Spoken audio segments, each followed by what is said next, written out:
The late afternoon sun filtered through the stained glass windows of Rosewood Café, casting kaleidoscope patterns on the dark oak floors. The quiet hum of conversation blended with the soft hiss of the espresso machine, creating a warm, almost dreamlike atmosphere. In this place, time seemed to slow, offering a brief respite from the rush of the city beyond its doors. Evelyn Marshall sat at a corner table, her fingers curled around a delicate porcelain teacup. She was a woman of grace and poise, with a timeless beauty that made her difficult to place. Her smooth skin bore the faintest of lines, like whispers of a life fully lived. Her chestnut hair was styled in a sleek bob, a few strands streaked with silver that only added to her elegance. She appeared to be in her early 40s, but those who looked closely might catch a glimpse of the years carefully concealed by subtle, almost imperceptible touches of plastic surgery. Evelyn wasn't chasing youth. She was preserving dignity. She took a sip of chamomile tea, her eyes wandering to the world outside the window. The blur of hurried figures, cars honking in the distance, life rushing on without pause. The serenity she displayed on the surface hid a current of loneliness that rippled beneath. Her husband had passed away 5 years ago, and her only son, Michael, lived overseas, a voice on the phone rather than a presence in her life. She filled her days with charity events, gallery openings, and book club meetings, but the nights were long and quiet, filled with echoes she couldn't silence. In the far corner of the cafe, Isabel Carter wrestled with her thoughts, her laptop open but the screen ignored. She was in her early 30s, with tired eyes and a frown that seemed permanently etched into her face. Her auburn hair was pulled into a haphazard ponytail, and her clothes, a well-worn sweater and jeans, spoke of practicality over style. Isabel was a journalist, or at least she used to be. Once, she had chased stories with relentless determination, her bylines gracing the pages of respected magazines. But after a string of failures and a particularly harsh professional rejection, she found herself adrift, writing puff pieces to pay the bills. She felt like a shadow of the ambitious woman she had once been, and the weight of disappointment pressed heavily on her shoulders. Today, she was supposed to be working on an article about the subtle trends among the city's elite, but inspiration was as distant as the horizon. She rubbed her temples, frustration gnawing at her. The cafe, usually her refuge, felt suffocating. The bell above the door jingled, and a gust of cool air swept through the cafe. Isabel glanced up and saw a man walk in, his presence drawing her attention like a magnet. David Whitmore was in his mid-50s, with a rugged handsomeness that had softened with age. His salt and pepper hair was tousled, and his eyes held a quiet melancholy. He wore a simple, well-tailored coat, the kind of clothing that whispered wealth rather than shouted it. David was a sculptor, a once famous artist whose work had graced galleries across the country. But grief had chipped away at his passion, leaving his inspiration brittle and hollow. He ordered a coffee and turned, his eyes scanning the room until they landed on Evelyn. His breath caught, a flicker of recognition sparking in his gaze. He hesitated, then walked toward her table. "Evelyn?" he said, his voice low, uncertain. She looked up, her eyes widening in surprise. "David!" A smile, tinged with disbelief, broke across his face. "It's been years." "Too many," she replied, her voice softening. David gestured to the empty chair. "May I?" "Of course," she said, her lips curving into a gentle smile. As he sat, Isabel watched them from across the room, curiosity replacing her frustration. There was something in the way they looked at each other, a history she couldn't see but could almost feel. She sensed a story there, one that might just be the spark she needed. Unknowingly, the threads of their lives were beginning to intertwine, drawn together by an invisible pull. The quiet cafe, a place of refuge and reflection, was about to become the setting for an unraveling of secrets, an exploration of grief, and the possibility of redemption. The air in Rosewood Café seemed to thicken around Evelyn and David as they sat across from each other. The small table between them felt both intimate and vast, a gulf of years and unspoken memories stretching out. Evelyn's fingers curled around her teacup for stability, the warmth grounding her. David stirred his coffee absently, his eyes fixed on her face. The faint lines around her eyes, the graceful way she held herself. It was all so familiar, yet different. Time had softened some edges, refined others. But the essence of her was unchanged. "It's really good to see you, Evelyn," he said, his voice carrying a note of regret. I didn't expect to run into you here. "I didn't expect to see you either," she replied, her voice carefully even. "It's been, 20 years? 22, he corrected softly. "But who's counting?" She offered a polite smile, but her heart ached. 22 years since they had last spoken, since they had been more than strangers passing through the same city. He had been the one to walk away, leaving her standing in the ruins of what might have been. He had his reasons, she knew, but the scar remained. A silence settled between them, laden with old wounds. Finally, David cleared his throat. "Are you doing well?" "As well as one can expect," she replied. "And you?" David hesitated, his eyes clouding over. "I get by." She noticed the slump of his shoulders, the weariness etched into his features. The man who once sculpted breathtaking art with sure, confident hands now seemed unsure of his own place in the world. In the corner of the café, Isabel watched them, her journalist instincts awakening. There was something here, she could feel it, a story that hummed just beneath the surface. Two people meeting after years of separation, their expressions a mix of longing and regret. Her fingers itched to type, to capture the scene unfolding before her. But it wasn't just professional curiosity. There was a personal resonance in their quiet pain. Isabel knew the sting of disappointment, the ache of lost opportunities. She leaned in slightly, her ears catching fragments of their conversation. David's voice grew lower. "I heard about Richard. I'm so sorry." Evelyn's breath hitched, and she looked away, blinking rapidly. "Thank you," she whispered. "It's been 5 years, but some days it feels like 5 minutes."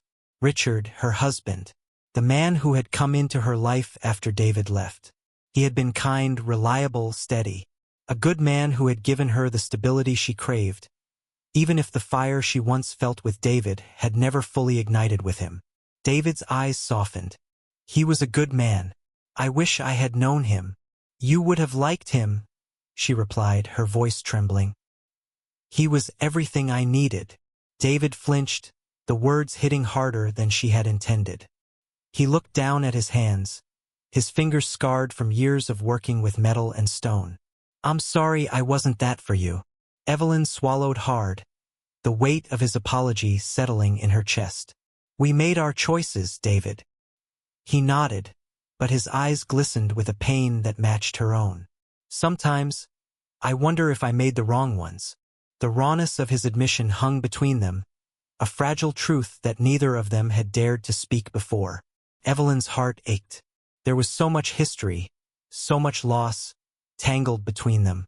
Isabel's fingers hovered over her keyboard, but she couldn't bring herself to type. The vulnerability in their voices felt sacred, like something that shouldn't be commodified. Instead, she sat back, lost in her own thoughts. As the café's door swung open and a gust of wind rushed in, David's gaze drifted toward the window. He noticed Isabel for the first time, her eyes flicking away as if she'd been caught eavesdropping.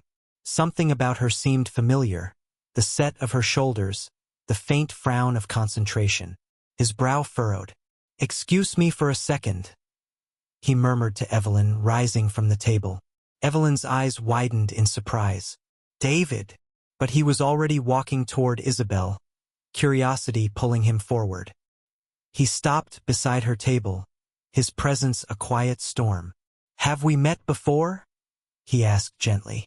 Isabel's cheeks flushed. "I don't think so," she stammered. "I'm sorry if I was intruding."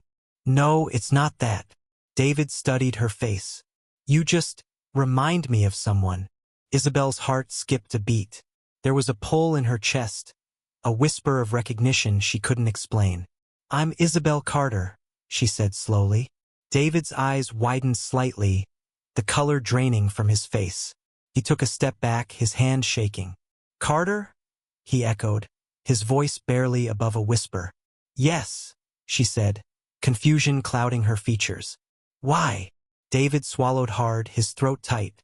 "Your mother, was she?" "Margaret Carter," Isabel finished for him, her voice breaking. "She died when I was 10. David's knees nearly buckled. He reached out, steadying himself on the back of a chair.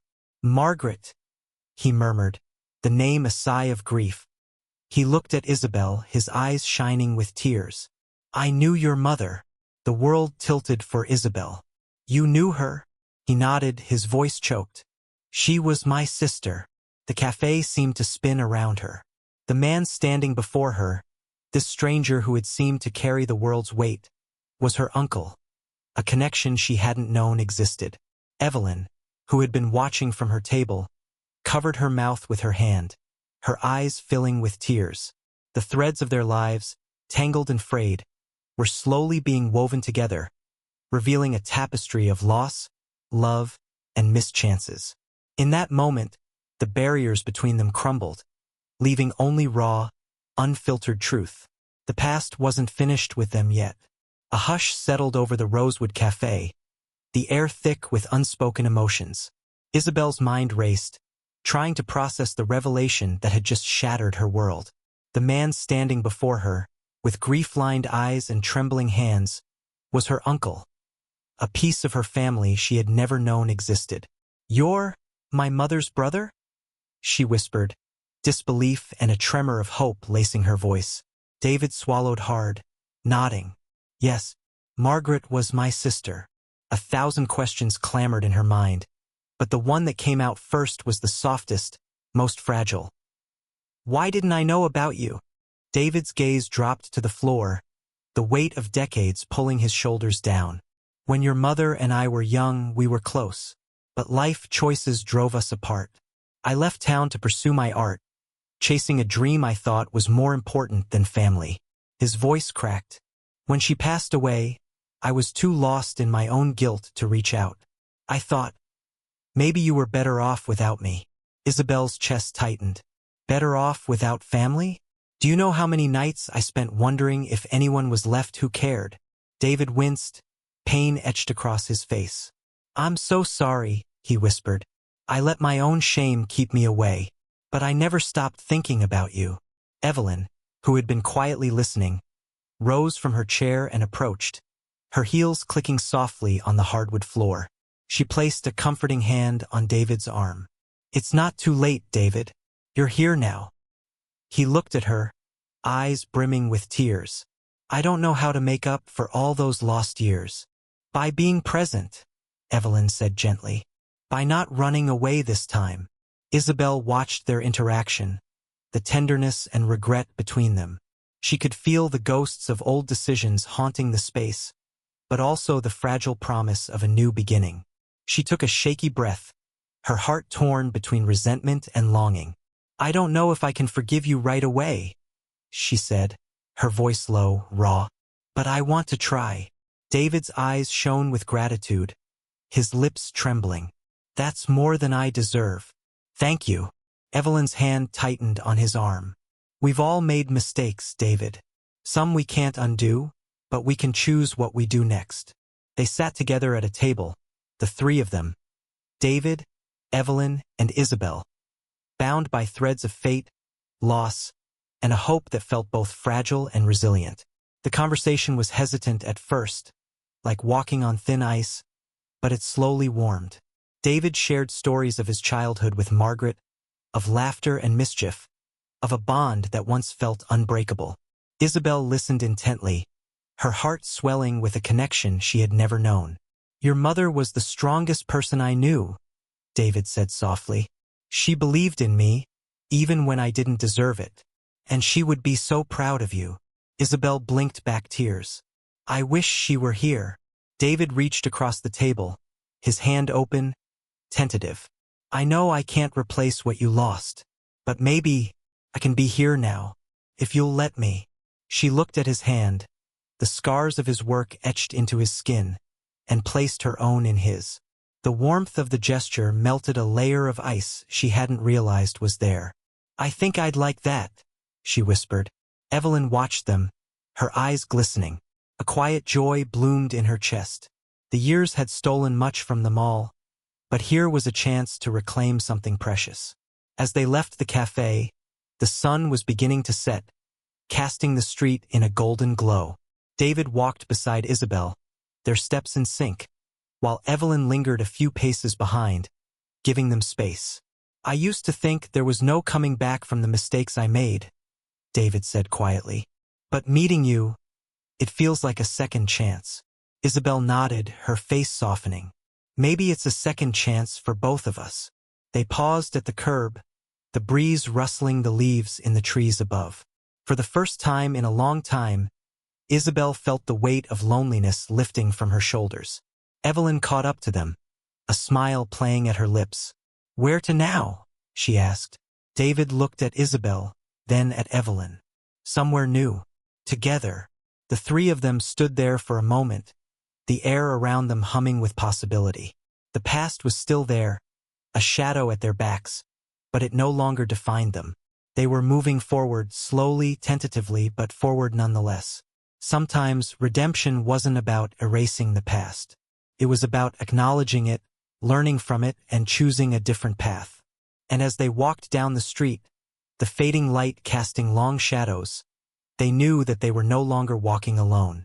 The threads of their lives, once tangled and frayed, had been rewoven into something stronger, a tapestry of loss, redemption, and the quiet strength of second chances.